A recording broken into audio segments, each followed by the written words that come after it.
Hello tout le monde, aujourd'hui je vous retrouve pour la partie 2. C'est une vidéo qui fait suite à la première vidéo Comprendre le figement. Aujourd'hui là on est dans la partie 2, c'est-à-dire comment on se libère de cette énergie de figement, comment on se libère de nos blocages inconscients. Si vous n'avez pas vu la première partie, je vous invite à aller la regarder, ça vous permet vraiment de comprendre le mécanisme de figement, le rôle et ce qui se joue surtout à l'intérieur de votre système nerveux. Donc aujourd'hui je vous propose un exercice d'introspection qui sera en 4 étapes, qui va vraiment pouvoir vous permettre progressivement de libérer cette énergie de figement et de libérer vos blocages inconscients. Cet exercice d'introspection, le mieux c'est quand même de ne pas être, c'est évident, hein, j'enfonce un peu une porte ouverte, mais c'est un exercice à faire plutôt en étant seul et pas dérangé en fait dans une pièce. Donc enfermez-vous quelque part, ne soyez pas dérangés, on le fait pas entre la cuisine, la vaisselle et les enfants, les machins, les trucs.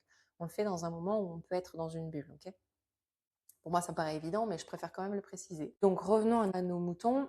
Pour nous libérer de cette énergie de figement, la toute première étape, c'est d'identifier dans le corps chaque moment où cette énergie de figement, elle entre, elle est active, elle s'active. Ça, c'est la première étape. Je vous invite à lister tous les moments ou toutes les actions ou toutes les situations où dans le corps, vous sentez comme si vous étiez pris dans un bloc de granit, comme si vous étiez pris les pieds dans de la glace, comme si vous faisiez face au vent, comme vous savez quand vous avez des grosses rafales de vent là à 100 km/h ou à 90 km/h et que vous essayez d'avancer face. Quand vous essayez de faire une action et que vous sentez que ça vous demande énormément d'énergie pour faire un pas de plus, vous êtes vraiment à contre-courant. Tout ça, c'est la sensation que ça fait quand on veut prendre une action, quand on veut mettre une action en place ou quand on veut faire quelque chose et qu'il y a cette énergie de figement qui s'active. Donc en premier lieu, je vous invite vraiment à lister chaque moment, chaque situation où ça s'active. Si je prends un exemple personnel, moi il y a quelques années, j'étais danseuse sur mon temps libre, je dansais énormément, j'allais à beaucoup de cours de danse et je m'entraînais aussi énormément seule. Donc j'avais une salle qui était mise à ma disposition, je faisais plus d'une heure de transport pour aller dans cette salle quand même. Quand j'arrivais dans cette salle, je m'échauffais, tout ça, et j'étais capable de passer 2 à 3 heures immobile, assise sur le sol ou alors à tourner en rond parce que j'étais incapable de faire le premier pas, de faire le premier pas de danse, de me lancer, de danser. Donc m'échauffer, il n'y avait pas de problème. Mais alors quand il s'agissait de me jeter dans le bain et de danser, de m'entraîner toute seule, du coup de ne plus suivre un cours, mais vraiment de m'entraîner toute seule, à ce moment-là, j'étais incapable de bouger. J'étais pétrifiée, j'avais énormément honte, je culpabilisais, je me sentais nulle, je me jugeais très sévèrement d'avoir perdu mon temps, de m'être déplacée à plus d'une heure de chez moi pour finalement rien. Donc voilà, j'étais très sévère envers moi-même. En général, quand on a cette énergie de figement et qu'on est incapable d'avancer, il y a toujours cette grosse couche de honte qui vient se coller par-dessus. Ça peut être un peu votre compas de voir quand est-ce que j'ai honte de ce que je n'arrive pas à faire. Voilà, ça peut être intéressant, ça vous donne une piste supplémentaire pour identifier tous ces moments-là. Voilà. Donc la deuxième étape, quand on a listé tous ces moments-là où cette énergie de figement, elle s'active, elle entre vraiment en jeu, la deuxième étape, c'est au lieu de se critiquer sévèrement et d'avoir honte de soi, c'est d'aller chercher la protection inconsciente qui est derrière. Je sais qu'il y en a déjà quelques-unes d'entre vous qui font un petit peu ce travail, mais je vous invite à, si vous le faites déjà, à aller beaucoup plus loin. Ça, vous pouvez le faire sur papier. Vous faites de l'écriture libre et intuitive. Je vais vous donner une liste de questions pour aller creuser derrière quelle est la protection, de quoi mon système me protège. Qu'est-ce qui se passe quand je me mets dans cette situation? Quel est le danger que mon système perçoit? Et pourquoi, du coup, il a envie de me protéger? Parce que si je vous ramène à la première vidéo pour comprendre le figement, c'est un mécanisme qui est ultra naturel et qui est là pour vous protéger. C'est une stratégie de survie pour vous mettre en sécurité. Donc, quand ça se déclenche, c'est pas pour pour vous emmerder, c'est pour vous protéger d'un danger qui est perçu. Ok? C'est ça qu'on va aller chercher. Donc, je vais vous donner toute une liste de questions pour pouvoir chercher la peur qui est derrière et le danger perçu. Les questions, c'est qu'est-ce qui pourrait arriver de pire si je faisais 3 petits points, cette action. Donc, pour moi, pour mon exemple que je vous ai donné au début, qu'est-ce qui pourrait arriver de pire si je dansais? Quel est le danger si je dansais? Quel est le risque?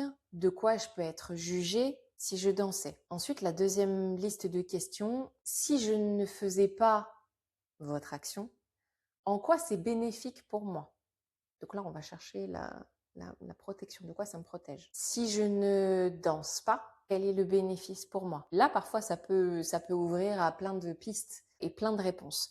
Cet exercice-là, comme je vous ai dit, c'est de l'écriture un peu intuitive. Donc, ne réfléchissez pas trop, ne conscientisez pas trop. Allez vraiment sortir toutes les réponses, même si ça a l'air un petit peu absurde, un peu bizarre. Sortez vraiment tout ce qui vient parce qu'à ce moment-là, on rend l'inconscient conscient. On vient ouvrir à des réponses qui sont au-delà de notre cognitif et de notre raison. Mais c'est ces raisons qui sont un peu absurdes qu'on vient chercher parce que c'est ces raisons que le système, il le perçoit. C'est ces dangers-là qui sont non raisonnables que le système perçoit. Voilà, j'espère que vous me suivez jusqu'à présent. Donc, si je reprends ma liste de questions, si je ne faisais pas telle action, de quoi ça me protège? Si je ne faisais pas telle action, qu'est-ce que ça me permet de faire? Si je ne faisais pas telle action, ça me donne une excuse pour... Je vous invite vraiment à aller jusqu'au bout du truc, jusqu'au bout de la réflexion. Poussez vraiment ok, d'accord, mais et quel est le risque? Et de quoi ça me protège? Et quel est le risque? Et pourquoi? Voilà, allez vraiment au bout du truc. Moi, c'est un exercice que j'ai énormément fait pour débusquer tout ce qui me figeait, notamment dans la danse, pour reprendre mon exemple que j'ai cité au début. Si je ne danse pas, ça me protège du jugement. Au moins, je ne risque pas d'être jugée. Au moins, je ne risque pas de rater. Ça me protège du regard des autres, de mon regard envers moi-même. Qu'est-ce que je risque si je danse et que je rate? Ou qu'est-ce que je risque si je danse et que je me rends compte que je danse pas si bien? Quand j'allais creuser vraiment au bout, eh ben, je perds l'admiration. Je perds l'admiration de mon parent. Je perds l'admiration, donc le lien. Je vous fais un raccourci d'exercice que j'ai fait, cet exercice que j'ai fait plusieurs fois et qui m'a permis d'aller vraiment au bout du bout du bout du bout du bout. Ok? Ça, ces questionnements-là, si vous n'arrivez pas à le faire vous-même, soit vous le faites avec une personne de confiance, soit c'est quelque chose que vous pouvez faire avec un thérapeute qui permet vraiment de vous aiguiller jusqu'à chercher et trouver la peur qui est à la racine. Ok? Vous voyez l'idée, laissez vraiment les réponses sortir. Voyez s'il y a un parent, une figure d'attachement, un proche, quelqu'un aussi qui revient, parce que souvent, ça peut être en lien avec quelqu'un. Là, cette deuxième étape, elle vous a donné une mine d'or d'informations. Donc, la troisième étape, maintenant, ça va être d'identifier la part qui est concernée. Ok? Donc, je m'explique. Vous allez vous placer en observatrice maintenant de toutes ces informations que vous avez récupérées à l'étape 2 avec ces questionnements et vous avez laissé émerger la peur racine. Maintenant, je vous invite à observer cette peur racine. Je vous invite à questionner, à l'observer, à vous demander qu'est-ce qu'elle ressent. Cette part de vous, cette identité-là qui a peur, si c'était une part de vous, qu'est-ce qu'elle ressent? Quel âge elle a? Dans quel environnement elle navigue? Comment elle se tient? Comment elle réagit? Qu'est-ce qu'elle pense? Toute cette peur racine, elle appartient à une part de vous, qui en général est une part enfant. Okay? C'est celle-ci qui réagit et qui s'active quand le système perçoit un danger. C'est pas votre part adulte de maintenant qui fait ses courses, qui fait ses trucs, qui va au travail. C'est pas celle-là qui réagit, c'est la part enfant. Donc, allez observer cette part enfant. Quel âge elle a? Qu'est-ce qu'elle voit? De quoi elle a peur? Comment sont ses interactions avec ses proches, ses parents, ses frères et sœurs, avec ses copains et copines de l'école? Allez vraiment vous intéresser à cette part pour essayer de comprendre ce qu'elle ressent et comprendre ce dont elle a besoin. Observez les émotions que cette part ressent et voyez s'il y a quelque chose que vous pouvez lui apporter, vous, adulte aujourd'hui, pour pouvoir la rassurer. Qu'est-ce que spontanément vous auriez envie de lui donner de positif? Moi, c'est marrant, dès que je le fais, je pose une main sur le cœur. Cette part, dès que je l'ai identifiée, moi, spontanément, ce que ça m'a donné envie, c'est j'ai eu envie de la prendre dans mes bras. J'ai ressenti de la compassion, j'ai ressenti de la nostalgie, j'ai ressenti de la tristesse, une profonde tristesse pour cette petite fille qui avait peur de perdre le lien avec son parent si elle se mettait à mal danser. Ma part adulte d'aujourd'hui a eu énormément de compassion pour cette petite fille. Vous voyez ce qui vient. Est-ce que vous avez envie de lui dire des mots rassurants? Est-ce que vous avez envie de lui dire des compliments? Est-ce que vous avez envie donc de la prendre dans les bras, peut-être de lui caresser la joue, d'avoir un geste tendre?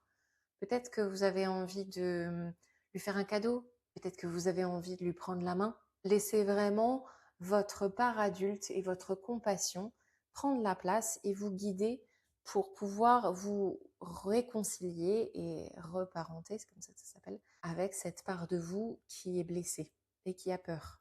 Ok? Prenez le temps, respectez le rythme de cette part enfant. On ne brusque pas un enfant qui a peur. Voilà. Accompagner cette part enfant, juste le fait de l'écouter, ça libère déjà une couche énorme de ces blocages inconscients et de cette énergie de figement. Parce que cette part, elle a qu'une envie, c'est d'être écoutée. Et tout en ayant ce dialogue et cette interaction avec votre part de vous, ça peut être autant à l'écrit ou ça peut être en fermant les yeux, en visualisant. Ressentez, faites l'aller-retour entre, si vous y arrivez, faites l'aller-retour entre comment vous vous sentez physiquement là maintenant pendant que vous faites ce dialogue, énergie de compassion. Moi, ça fait de la chaleur, ça me fait de la chaleur dans la poitrine. Je sens qu'il y a un poids qui se libère. Je me sens plus sereine, plus légère. Observez les réponses physiques et corporelles quand vous faites cet exercice-là de compassion et de reparenter votre part enfant blessé. Et restez dans cet exercice le plus longtemps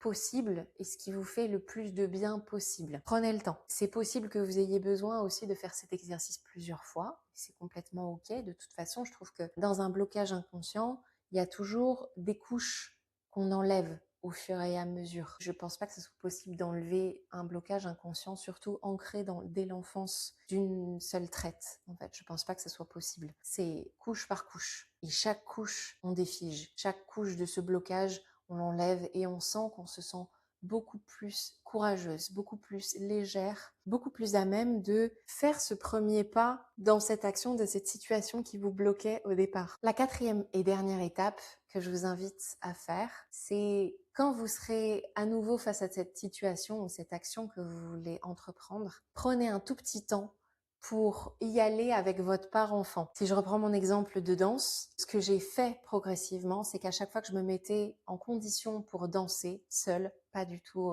avec un prof mais en cours, mais moi danser seule et que j'étais face à toutes ces peurs de et si je danse mal, et si je rate, et si je trouve que je suis nulle, et que ça sert à rien, et que je perds l'admiration, et que je perds le lien. Tout ça, quand ça se mettait en jeu, juste avant de me mettre à danser, je me préparais mentalement et je prenais la main mentalement et je visualisais que je prenais la main de ma petite fille intérieure qui, elle, était terrifiée à l'idée de danser et à l'idée de rater. Et je la rassure et peut-être que vous pouvez voilà, prendre la main de cette part blessée, de cette part enfant et lui dire des choses rassurantes. Peut-être que si on rate, en fait, en vrai, c'est pas grave. T'inquiète pas, on va y arriver. Peut-être que vous pouvez lui dire quelque chose comme bon, on va faire ce qu'on peut et puis l'important, c'est de s'amuser. On va essayer vraiment de s'amuser. Et si on s'amuse plus, ben on s'arrête. Moi, ce que je lui disais souvent, c'est il y a rien de grave, il peut rien nous arriver. Je suis avec toi, je te lâche pas, on va y aller ensemble et on va s'amuser. Et c'est ça l'important. Voilà, moi, c'est un exercice qui est particulièrement puissant, qui m'a fait énormément de bien et que j'utilise à chaque fois que je ressens cette énergie de figement sur maintenant d'autres domaines de ma vie. C'est plus la danse.